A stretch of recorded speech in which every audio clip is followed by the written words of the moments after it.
ሰላም ጤና ይስጥልን። በመላው ዓለም የምትገኙ የተወደዳችሁ የሮሃ ቲቪ ተከታታዮች የሰኔ 30 2018 ዓ.ም የረፋድ ዜናዎችን ይዘንላችሁ ቀርበናል። ፋኖ ለብልጽግና ባደሩት ባለሀብት ላይ እርምጃ ሲወስድ፣ በፍኖተ ሰላም ከተማ ደግሞ ጥብቅ መልእክት አስተላልፏል። ዝርዝር መረጃዎችን ይዘናል። በአዲስ አበባ ከተማ ፒያሳ አካባቢ የሚገኙና እድሜያቸው ከ70 እስከ 100 ዓመት የሚጠጉ በቅርስነት የተመዘገቡ ህንፃዎች ፈርሰዋል። ሰሙታላችሁ። ብልጽግና በትግራይ ዙሪያ ጦሩን እያከማቸ ነው ያለው ህወሓት ራሱን ለመከላከል እየተዘጋጀ መሆኑን አስታውቋል። በዘገባችን አካተነዋል። የሃሚኒ ገዳዮች ላይ በቀል እርምጃ እንዲወሰድ በቴህራን አደባባይ የወጡ ኢራናውያን ጠይቀዋል። አድማጭ ተመልካቾቻችን አብራችሁ ልትቆዩ ከፈቀዳችሁ እነዚህ መረጃዎች በዝርዝር የምናሰማችሁ ይሆናል። የሮሃ ቲቪ ወቅታዊና ሀቀኛ መረጃዎች እንዲደርሷችሁ ቻናሉን ሰብስክራይብ፣ ላይክ እና ሼር በማድረግ አሁኑኑ ቤተሰብ ይሁኑ። ፋኖ ለብልጽግና ባደሩት ባለሀብት ላይ እርምጃ ሲወስድ፣ በፍኖተ ሰላም ከተማ ደግሞ ጥብቅ መልእክት አስተላልፏል። የብልጽግናው አገዛዝ ስርዓቱን ተጠግተው በህዝብ እንባ ሀብት ንብረት ካካበቱ ባለሀብቶች መካከል አንዱ የሆነውና የወለጋ አማራዎችን በማፈናቀል መሬታቸውን ሲወርስ የነበረው አቶ ጌታቸው መንግስቱ በአይሻ ሰይድ እዝ ሰርጂካል ኦፕሬሽን ምድብተኛ አርበኞች የማያዳግም እርምጃ እንደተወሰደበት አሳውቋል። ባለሀብቱ የአገዛዙ ቀኝ እጅ በመሆን ለአገዛዙ ወታደሮች ሬሽንና ሌሎች ሎጂስቲክሶችን በማሟላት ህዝብ እንዲጨፈጨፍ ከማድረጉን ባሻገር የራሱን ታጣቂዎች በማሰማራት የአማራ ተወላጆችን ከቤት ንብረታቸው እንዲፈናቀሉ ካደረገ በኋላ አካባቢውን በኢንቨስትመንት ስም ሲረከብ የከረመ በህዝብ እንባና ደም የሰከረ ግለሰብ መሆኑን መረብ ሚዲያ ዘግቧል። የቀድሞ ኢትዮጵያ አየር ኃይል አባል የነበረውና አገዛዝ ስርዓቱ ባለሀብት ያደረገው አቶ ጌታቸው የአማራ ተወላጆችን በግዳጅ አፍኖ የግብርና ስራ ሲያሰራ ከከረመ በኋላ ከመረሸን ጀምሮ ባደራጃቸው ታጣቂዎችና በአገዛዙ ወታደሮች አማካኝነት እስከ ፈጸመው የጅምላ እልቂት ድረስ ድርጊቶችን ሲፈጽም እንደነበር ተገልጿል። ይህ በእንዲህ እንዳለ አፋብን ምዕራብ አማራ ቀጠና ቴዎድሮስ 109ኛ ኮር 77ኛ ክፍለ ጦር ለፍኖተ ሰላምና አካባቢው ላሉ ቁማር ቤቶች ማለትም ካርቴላ ቤት፣ ቢንጎ ቤትና ካርታ ቤት ተጫዋቾችና አጫዋቾችን በሙሉ ማስጠንቀቂያ አስተላልፈዋል። ቁማር ፍኖተ ሰላም ላይ እንደ ህጋዊ ስራ ሆኖ ከተጀመረ ሰነባብቷል ያለው ክፍለ ጦሩ ይህ አረመኔው ስርዓት የፍኖተ ሰላምን ህዝብ በኢኮኖሚ አቅሙና በማህበራዊ ትስስሩ ለማሽቆልቆል ያመቻል ዘንድ በውስጡ ባደራጃቸው መረጃዎቹ ከተማው ውስጥ የቁማር ህጋዊ ፈቃድ ሰጥቶ እያሰራ እንደሆነ ገልጿል። ይህንን ስራ በዋናኝነት እየሰራችሁ ያላችሁ የዚህ ስርዓት ምስለኔዎችና ቁማር ቤቶች ስማችሁን በዝርዝር ከመጥቀሳችን በፊት ከዚህ እኩይ ተግባራችሁ በአስቸኳይ እንድታቆሙ ስንል መልእክታችንን እናስተላልፋለን ሲልም አሳውቋል። በመጨረሻም ይህንን መልእክት ተላልፈው የሚገኙ ከሆነ አፋብን ምዕራብ አማራ ቀጠና ቴዎድሮስ እዝ 109ኛ ኮር 77ኛ ክፍለ ጦር ከባድ እርምጃ እንደሚወስድ አሳውቋል።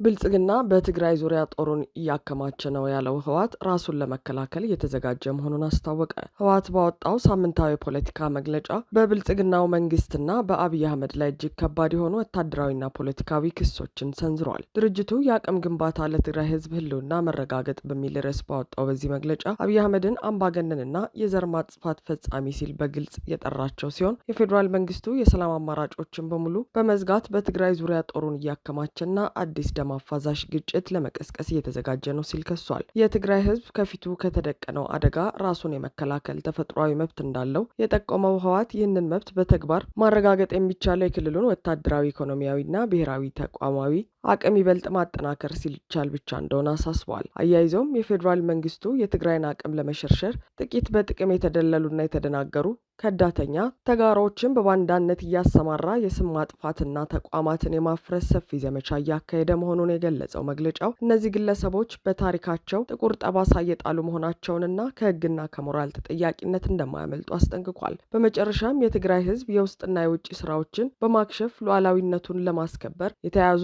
መሬቶችን ለማስለቀቅና ተፈናቃዮችን ወደ ቀያቸው ለመመለስ ዛሬውኑ አንድነቱን አጥብቆ በሁሉም መስክ አቅሙን ሊገነባ እንደሚገባ በመጥቀስ የሚፈለገው ሰላም ሊረጋገጥ የሚችለው ጠንካራ አቅም ሲኖር ብቻ እንደሆነ በማሳሰብ መልእክቱን ደምድመዋል። ይህ በእንዲህ እንዳለ የትግራይ ወጣቶች ትግሉን እየተቀላቀሉ ያለው ታፍነው ሳይሆን በፈቃዳቸው ነው ሲሉ አቶ ኪዳነ አመነ ተናግረዋል። የውድብ ብሔራዊ ባይቶ አባይ ትግራይ ወይንም የባይቶና ፓርቲ ሊቀመንበር መሆናቸውን የሚናገሩት አቶ ኪዳነ አመነ ዛሬ በመቀሌ በሰጡት መግለጫ የትግራይ ህዝብ ወደ ውጊያው ውስጥ ለመግባት ከበቂ በላይ ምክንያቶች አሉት ብለዋል። ጨምረውም በኢትዮጵያ ካለው ስርዓት ጋር አለመዋጋት የዘር ማጥፋት ማጥፋቱ እንዲቀጥል መፍቀድ ነው። ስለዚህም ብልጽግናን መደገፍ እንደ ወንጀል መቆጠር አለበት ያሉት አቶ አማነ ብልጽግና ፓርቲ የትግራይን ጥያቄ ለመመለስ እንዲሁም የፕሪቶሪያን ስምምነትና ህገ መንግስቱን ለማክበር ፈቃደኛ አለመሆኑን ገልጸዋል። በመሆኑም ሁሉም የትግራይ ተወላጅ አስገዳጅ አካል ሳይፈልጉ በፈቃደኝነት ትግሉን እንዲቀላቀሉ ጥሪ አቅርበዋል።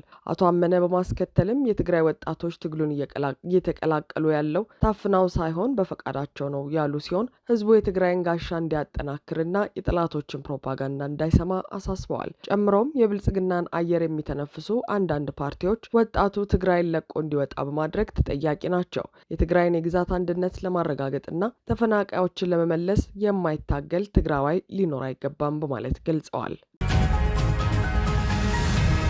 እድሜ የጠገቡ ሲኒማ አምፔር እና ሌሎች በቅርስነት ተመዝግበው የነበሩ የፒያሳ ህንፃዎች ፈረሱ።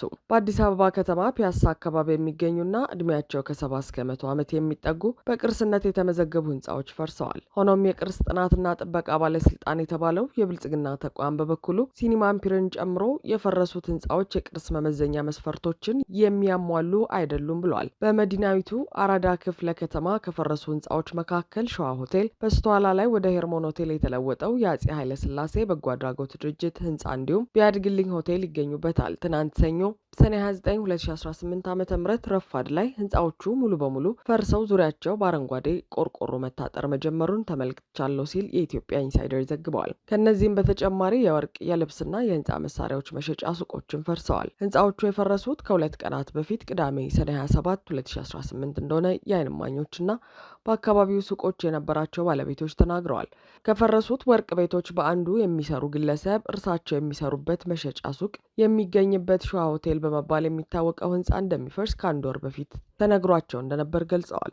እኚሁ ግለሰብ ከወራት በፊት የኪራይ ውል ለማደስ ወደ ፌዴራል ቤቶች ኮርፖሬሽን በሄዱበት ወቅት ህንፃው የሚፈርስ በመሆኑ እስከዚያው ድረስ የወር ኪራይ እንዲከፍሉ እንደተናገራቸውም ጨምረው አስረድተዋል። እድሜ የጠገቡ ሸዋ ሆቴል እንዲፈርስ የተወሰነው በአጠገቡ ለተገነባው ዘመናዊ ህንፃ ማስፋፊያ እንዲውል መሆኑን እንደተነገራቸውም አመልክተዋል። እርሳቸው የጠቀሱት ህንፃ ከአድዋ ድል መታሰቢያ ሙዚየም ፊት ለፊት ተገንብቶ መጠናቀቁ ላይ ያለውን አራዳ ሌክዠሪ ሞልን ነው። በገበያ ማዕከሉ አቅራቢያ ያሉ ህንፃዎችና ሱቆች ላይ ከትናንት በስቲያ የተወሰደው የማፍረስ እርምጃ ድንገተኛ እንደሆነባቸው በወርቅ መሸጫ ሱቁ የሚሰሩት ግለሰብ ገልጸዋል። በአካባቢው የሚሰሩ ሌላ ግለሰብ ባለፈው ቅዳሜ በሸዋ ሆቴል ውስጥ በመዝናናት ላይ የነበሩ ሰዎች እንዲወጡ ተደርጎ ህንፃው መፍረሱን ሰምቻለሁ ብለዋል። ባለፈው ቅዳሜ በስፍራው እንደነበር የገለጸ ሌላ የዓይን እማኝ በዕለቱ ሲኒማ አምፒርን ጨምሮ በአካባቢው ያሉ መደብሮች ዕቃ ሲያወጡ በተመሳሳይ መመልከቱን ማረጋገጫ ሰጥቷል። በትናንትናው ዕለት ወደ ቦታው ሲመለስ በአካባቢው የነበሩ ህንፃዎች ፈርሰው ማየቱንም የዓይን እማኙ አክሏል።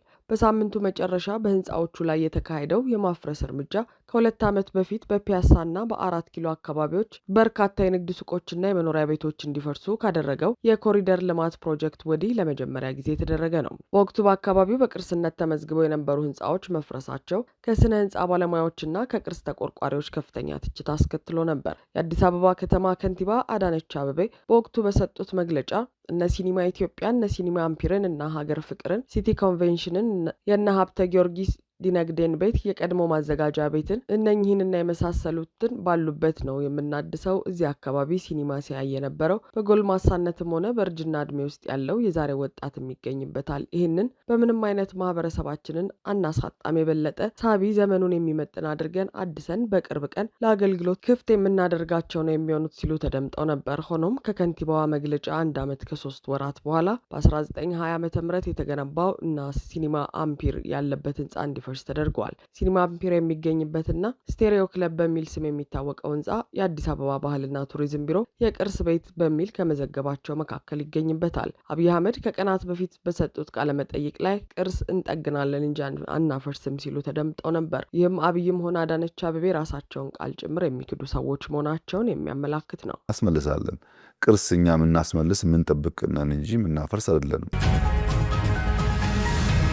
የሃሚኒ ገዳዮች ላይ የበቀል እርምጃ እንዲወሰድ በቴህራን አደባባይ የወጡ ኢራናውያን ጠየቁ። በመዲናዋ የሚካሄደው የ3 ቀናት ህዝባዊ ሀዘን ከኢማን ሁሴን አደባባይ ተነስቶ በአዚዲ አደባባይ አድርገው በማዕከላዊ ቴህራን ተከናውኗል። የኢራን መገናኛ ብዙሃን እንደዘገቡት በሚሊዮኖች የሚቆጠሩ ሀዘንተኞች የሀገሪቱን አውራ ጎዳናዎች ሞልተዋል። የኢራንን ሰንደቅ ዓላማ እንዲሁም በቀልን የሚወክለውን ቀይ ጨርቅ አውለብልበዋል። መነሳት አለብን እያሉ ድምጻቸውን ያስተጋቡም ነበሩ። የአሜሪካው ፕሬዚዳንት ዶናልድ ትራምፕ እና የእስራኤል ጠቅላይ ሚኒስትር ሚኒስትር ቤንያሚን ኔታንያሁ እንዲገደሉ በአደባባይ ተጠይቋል። የትራምፕ ፎቶ የሚታይባቸው ቢልቦርዶች ላይ ድንጋይ የሚወረውሩ ሀዘንተኞች ታይተዋል። አሜሪካ አባታችንን ገድላለች አንለቃችሁም የሚለው ከመፈክሮቹ አንዱ ነው። የ22 ዓመቷ የዩኒቨርሲቲ ተማሪ መላይካ ኖሪን እዚህ የተገኙት በክብርና በኩራት ነው። ምን ያህል እንደምንወዳቸውና ለህዝቡ ለኢስላሚክ ሪፐብሊኩ እንዲሁም ለስርዓቱ ምን ያህል ታማኝ እንደሆንን ለማሳየት ነው ስትል ለኤኤፍፒ ተናግራለች። ፕሬዚዳንት ማሱድ ፔዜሽኪያን በኤክስ ገጻቸው ሀሚኒ ለመላው ኢራናውያን ያስተማሩት የአገሪቱ ትልቅ ሀብት ህዝቡና አንድነት መሆኑን ነው ብለዋል። ኢራናውያን የአገሪቱን ክብር፣ እድገትና ታላቅነት ያስቀጥላሉ ሲሉም ገልጸዋል። አድማጭ ተመልካቾቻችን የሰዓቱ የሮሃ ቲቪ ዜናዎች የተከታተላችኋቸውን ይመስሉ ነበር። አብራችሁን ስለነበራችሁ ከልብ እናመሰግናለን። ሰላም።